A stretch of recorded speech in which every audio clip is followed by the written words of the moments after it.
Oduduwa Alphabet.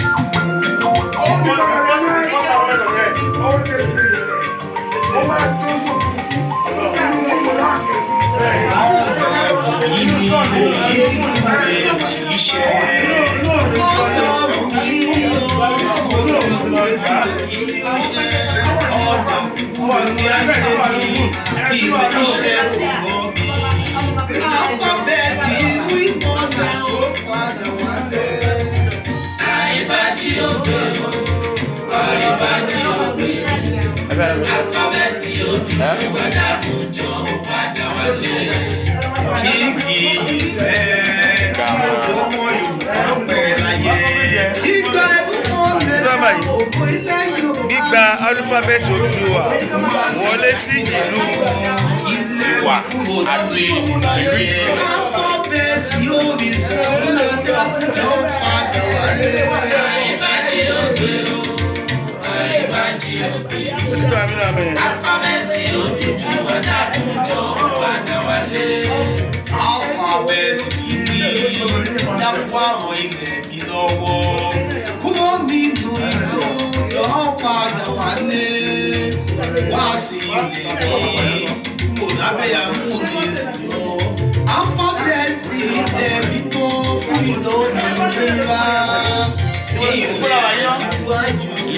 Ilé-Ifẹ̀ ní ojúmọ́ tí ń bọ́ wá sí gbogbo láyé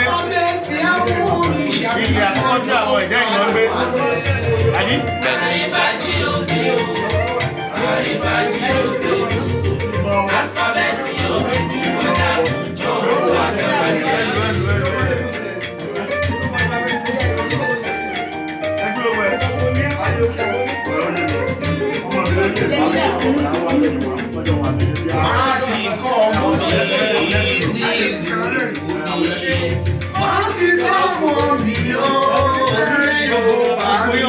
Ọmọ yìí ilẹ̀ Yorùbá, ọmọ yìí tó lè fi ẹni gíga ní àgbáyé.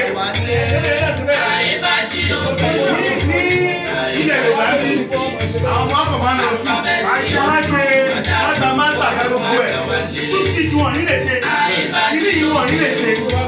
Lọ́yìn bàbá ẹ̀ máa lọ gbọ́ ọjọ́ yìí wọ́n máa fi kàwé. Àwọn ọmọ máa ń gbé ìwé ló máa ń gbé ìwé ló máa ń gbé báyìí. Bàbá wọn wá ṣe ẹ̀rú káàkiri. Àìbájí ògbé alifábẹ́ẹ̀tì Odùduwà dákúnjọ wà dáwàlẹ́.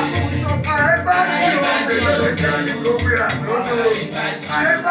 ògbé